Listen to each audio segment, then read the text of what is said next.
Alrighty, once again, we're back. Just to go over the workouts for the week.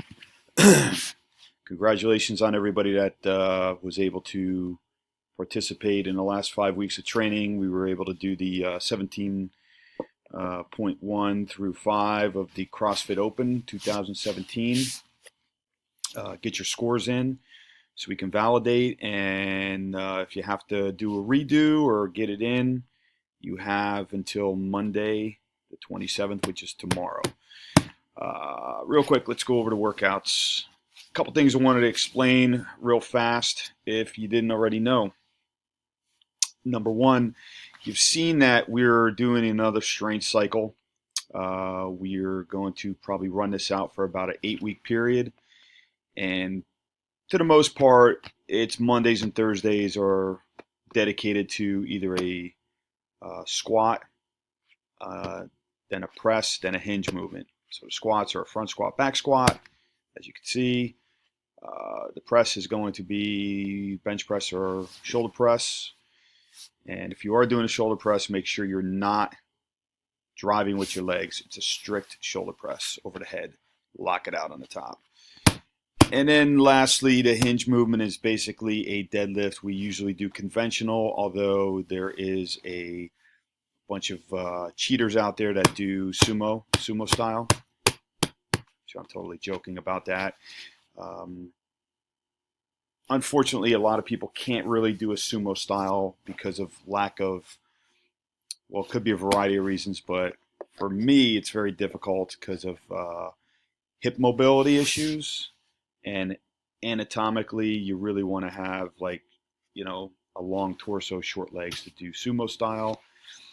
I think it's awesome if you're going for like a specifically powerlifting, you want to do a 1 rep max. Obviously, Heidi's had a lot of success moving over to sumo style. It works for her perfect. Don't really recommend it for everybody unless you really, really get coached up on it. And not to mention 95% of CrossFit competitions, if that's what you're into, require you to do the conventional grip has to be outside the legs. So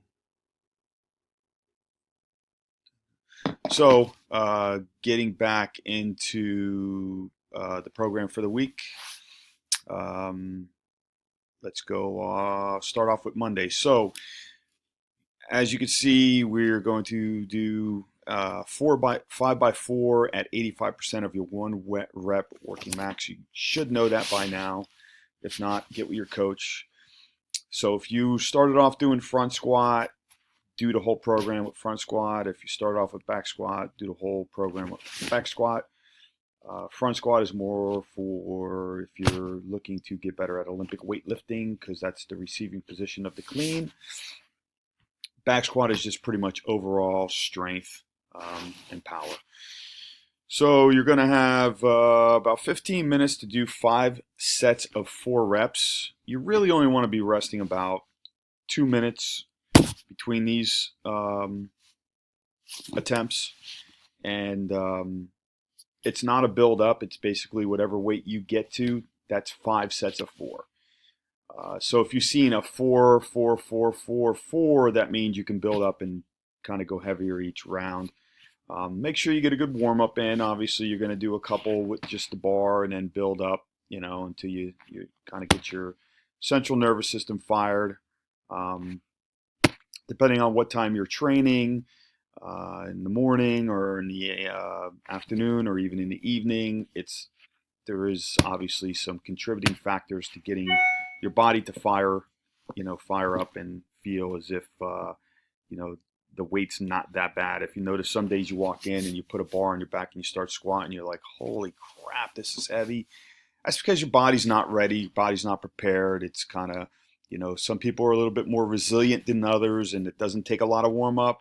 But quite honestly, sometimes even if you feel it doesn't, you really should. You should have a light sweat going on, and you should, be nice and prepped and ready to go to prevent an injury. Make sure you're movement pattern is good, your flexibility and your mobility is working. You don't want to be real tight and try to start hitting some of these 5x4 reps. I see people kind of come in late to the class, which I'm not a huge fan of, but quite honestly, you're adults. You kind of make your own decisions. You know, if you have a good excuse for being late, it's all good. If you're outside in a parking lot talking on your cell phone, that's not a good excuse. And quite frankly, I don't agree with you just jumping in and starting to squat without a warm up. You're going to end up paying for it, whether it's in the near future or the long-term future. And I'm speaking from experience.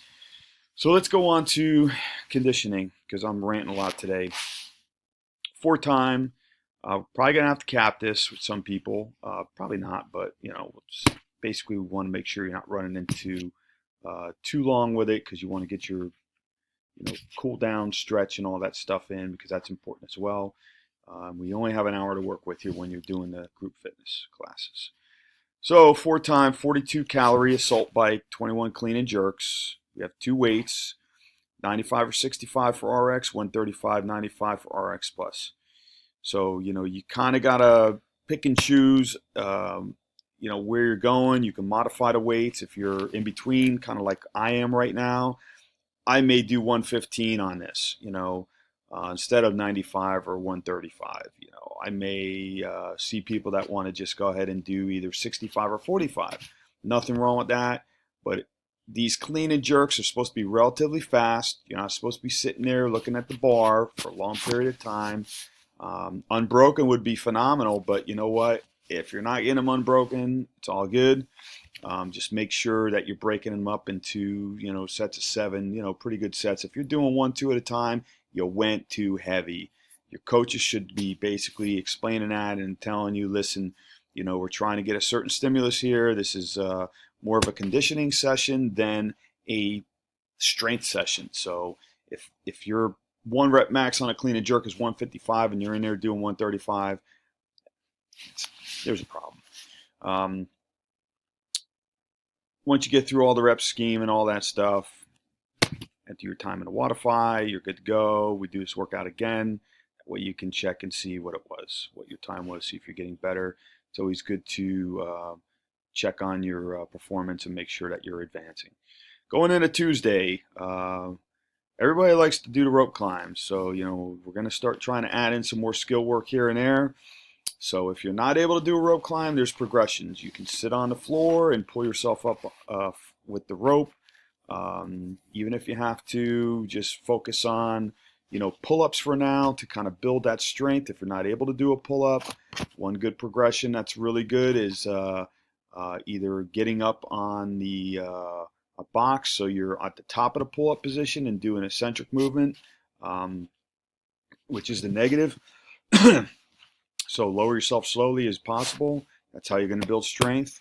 Or you can even do ring rows, something with some kind of a pulling motion that you're going to develop the strength for it. Or if you're able to do rope climbs, go for it, man. Every minute on a minute for 5 minutes. I know you're probably going to do 1 rope climb and think, oh, wow, man, I could jump right up and do another one. We're looking for every minute on the minute for 5 minutes.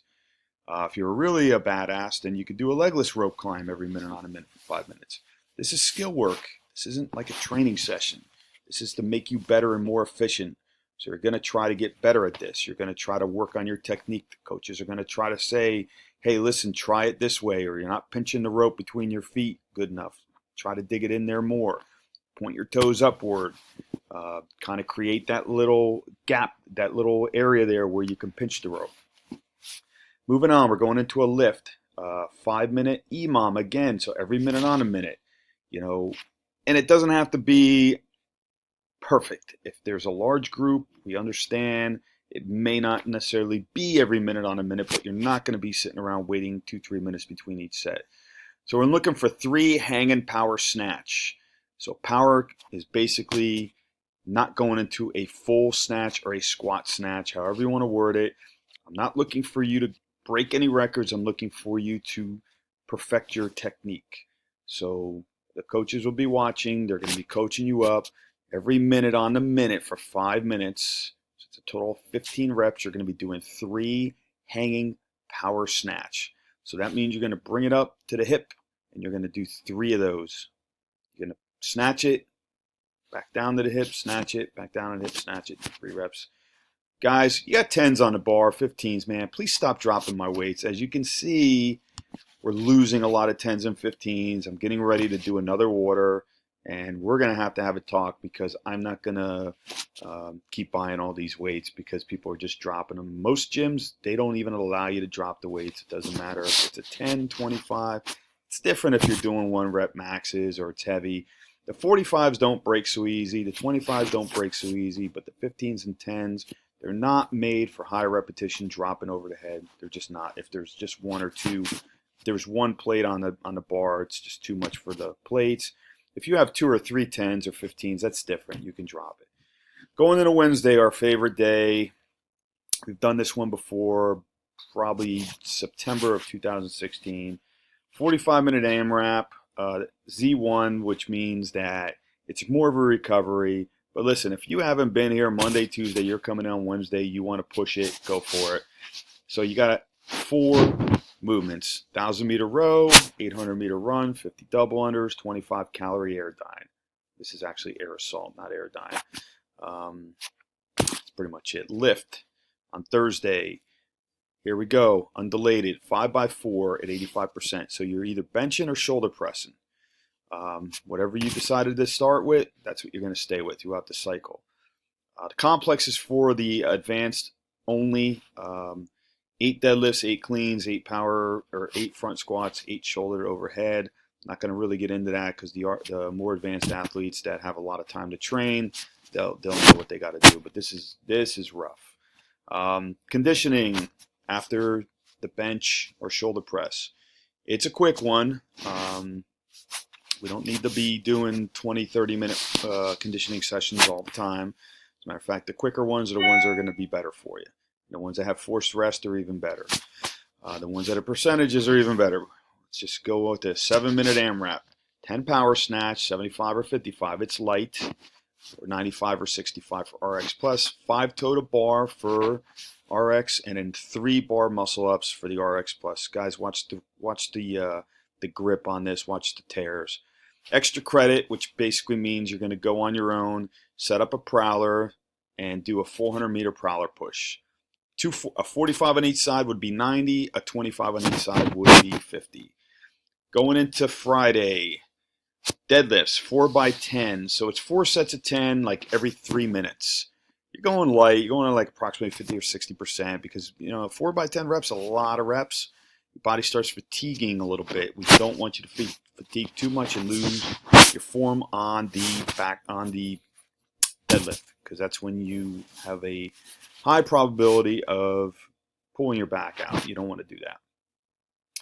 Efficiency or conditioning. Efficiency basically because it's an EMOM. EMOMs are not necessarily desired to really be for conditioning, but they end up being for conditioning. But you want to make sure that your technique is really, really solid.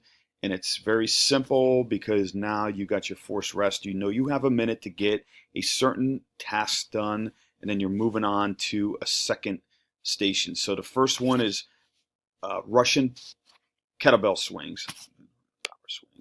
Russian, so that everybody knows it's a kettlebell swing. Power swings basically means on the way down, you're pushing down. So it's a power swing. We're just going to call it a kettlebell swing. So 70, 53 for RX, because you're only going to chest high. It's Russian. The big dogs going with the Beast, 106 and 70 for RX plus. And on the even, you're going to go with 5 front squats, 95, 65, 135, 95. The first front squat, you can pick it up from the floor because you are picking all these up from the floor. There's no rack. No rack. First front squat can be a squat clean. Only got 30 seconds left. So real quick with the undulated, this is what we're looking at. The first week or the first cycle of the bench, of the back squat, bench, and deadlift is 5x5 at 75. Then you can see 4x3 at 85, 5x4 at 80, 3x2 at 90, 3x8 at 50, and then we're going to max out. All right, guys, have a great week.